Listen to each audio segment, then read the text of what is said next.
So with Zoran Mamdani as the mayor of New York, it's kind of brought into focus even more this whole red-green alliance issue. You know, the red-green alliance being the alliance between the Marxists and the Muslims, because Zoran Mamdani himself identifies as a socialist or communist or Marxist, whatever you want to call it, but also he's a Muslim. So he's kind of the red-green alliance embodied.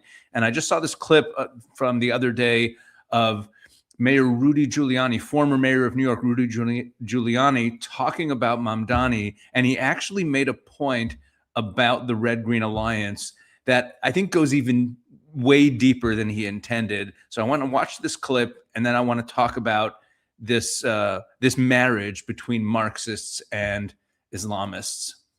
Have a look. A former mayor of New York City, the former attorney for President Trump, Rudy Giuliani, is here live, as you see now. We like to call him America's mayor. Welcome in, sir. Very nice to be with you, Ed, but not under these circumstances. I wrote a column several times, the latest one being during the de Blasio administration, that any city that has an appreciable number of homeless people is a city that has a mayor that doesn't have a conscience, a soul, a heart. How you can drive down the streets of your city and watch people live on the street, even in warm weather.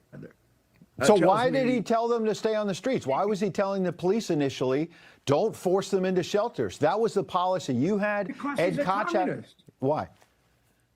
You surprised? Communists have no regard for human life. Neither do Islamic extremist supporters.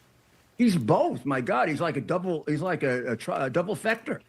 I mean, there's no group of people that have less regard for human life over the last 150 years than the followers of Karl Marx. The only group that might equal that is the last 1,400 years of the strict followers of Muhammad.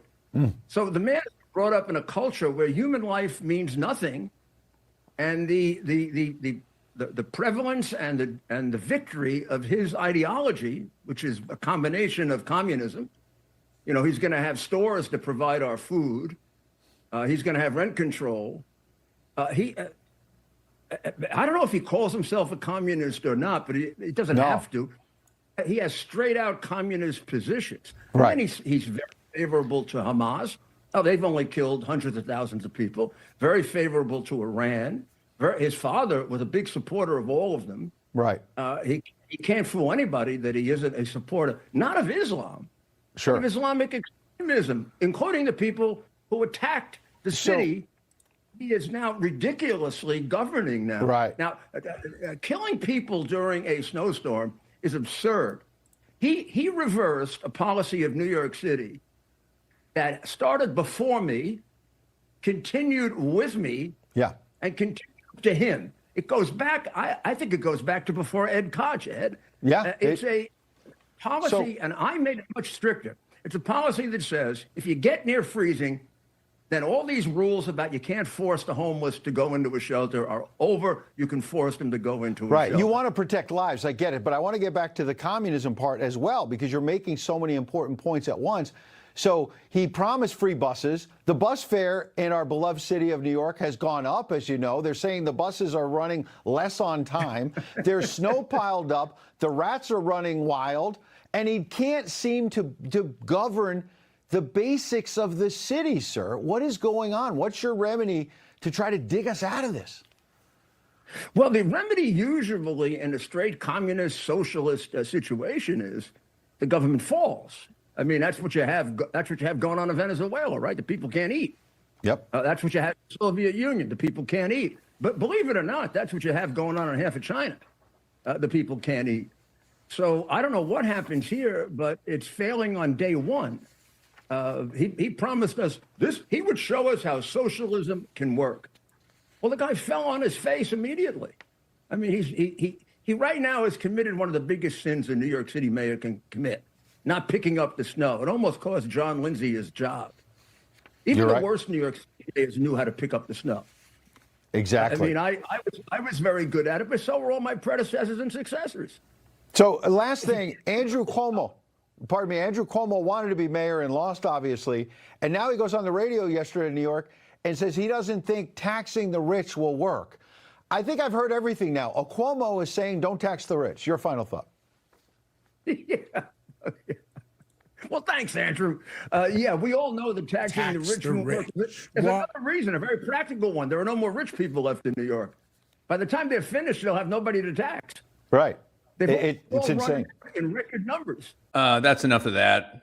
And so let me go back to what he said towards the beginning of that interview, because it is so important. People ask the question all the time, and I think it genuinely confuses a lot of people, which is, how is it that radical Islamists and progressive Marxists seem to be on the same side so often, like the whole Red-Green Alliance? And again, as I said, it's kind of embodied in the person of Zoran Mamdani. So on the surface, it makes no sense. Of course, one side is religious. The other side claims to be aggressively secular and kind of atheist. One talks about God all the time, Allahu Akbar. The other one mocks religion. So what's actually going on? So I think the mistake people make is that they think of this as a kind of practical, pragmatic, short-term political alliance, that they both hate the West, so they're uniting to hate the West, or that that they have similar enemies. So even though they don't really agree ideologically, they're working together because they have a shared adversary. They're both anti-America, they're both anti-West, they're both anti-capitalist, but it's actually much, much deeper. You see, what they share is not just politics. It's actually at a very deep level a shared worldview. And I would actually say that it's a theological worldview, even though one side would never admit it. Let me explain what I mean.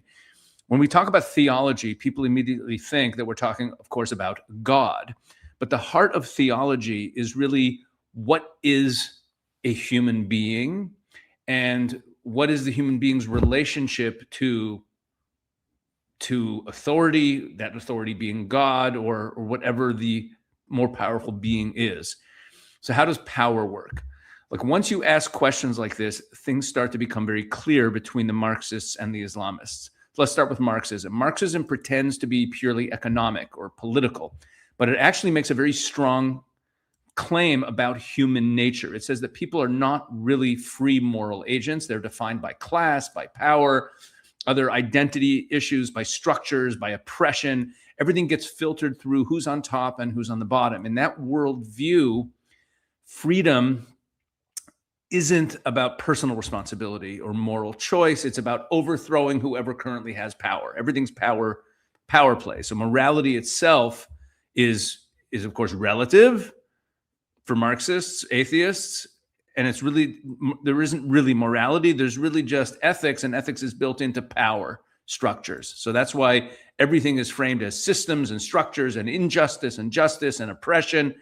Individuals don't really matter for Marxists, and individual human agency certainly doesn't matter. Power is what matters. And that's why they see everything as an injustice, because everyone's either in power or being oppressed. That's the Marxist worldview about humanity. Now let's look at Islam. Not individual Muslims, but Islam, the system. Islam is also built around a very specific understanding of authority and power. It's top down. Now you might say all religion is top down, but that's not really true. See, Judaism and Christianity are built on a religion where God creates the human in the image of God and empowers the human being. Okay? The defining relationship in Islam is submission. It's not a God who empowers you. It's not covenant. It's not partnership. It's submission. So God doesn't invite human beings into the moral responsibility in Islam the way it does in the Bible, in biblical religion. But God, he doesn't limit his own authority and give people authority. He doesn't empower people to challenge him, right? The way Abraham challenges God or Moses challenges God when they feel that God is being unjust. Authority flows downward in Islam. Obedience is the central virtue, obedience. And that's why God creates man for the purpose of submitting to him, as opposed to in the Bible where God creates man and gives him dominion over the earth and creates him in his own image and likeness. So here's the key point. In both systems, both in Marxism and in Islam, human beings don't really have agency, right? In Marxism, you're a product of power structures. In Islamism, you're a subject under authority meant to submit. It's a different language, but it's the same posture in terms of the existential state of the human being. And that's why I believe that very deeply they feel so comfortable with each other. They're kind of talking the same language, even though one's coming from Islam and one's coming from Marxism. They feel a kinship. They feel a shared understanding. They both see the world as a struggle over dominance, and they both believe that authority is imposed, not chosen. They're both deeply suspicious of ideas like individual liberty or bottom-up legitimacy, or just the autonomy of the individual to have his own wealth and have his own and build up his own life, right? And the moral autonomy that people have. So that's also why both Marxists and Islamists are uncomfortable with democracy, real democracy. They might use democratic systems, tactically, because that's the systems they're in. But neither of them truly believes that authority comes from the people in any moral sense. Marxists will be cynical about that and say, oh yeah, it looks like it comes from the people, but really everything's top down.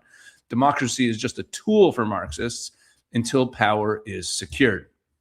That's how they think. So let's compare that to the biblical worldview. In the Bible, power is limited, authority is constrained. Even kings, in Deuteronomy, where it introduces the concept of a king, it says when the people desire the king and say that they want a king. So even the commandment in Deuteronomy to appoint a king is only with the consent of the people, right? Human beings are created with dignity, responsibility, moral agency. The Bible doesn't say you're either dominating or being dominated. The Bible says you are responsible, and that's a radically different way of seeing the world. And that's why the Bible is a real problem for both Islamism and Marxism, right? Judaism and Christianity share this. The dispute between Judaism and Christianity is very much kind of an internal dispute between people who have a shared general concept of the relationship of man and God. But Islamism and Marxism actually see the whole thing differently. So yeah, the real conflict between Judaism and Christianity on the one hand, and Islamism and Marxism, you can now look at that as a whole camp, is the question about whether human beings are free moral agents or just either subjected to power or in power. And that's why Islam's goal, like Christianity's goal, is to get everyone in the world to believe in Jesus and be saved that way. Judaism's goal is to get everyone in the world to have faith in the God of Israel, right? Through the Jewish people as the catalyst for that, right? More or less, those are the goals. The goal of Islam is dominance of the world, and everyone must submit to Islam, either by becoming Muslim or living as a second-class citizen, paying a special tax, meaning it's a power system. So a lot of these things make sense. And now you understand why Israel is anathema to both Marxists and Islamists, right? Why churches and synagogues get lumped together for them, why they attack Christmas and Easter in the name of their hatred of Islam, right? Like attacking Christmas markets and saying, Christmas is canceled till Palestine is free. Because from their perspective, Jews and Christians are basically the same thing, right?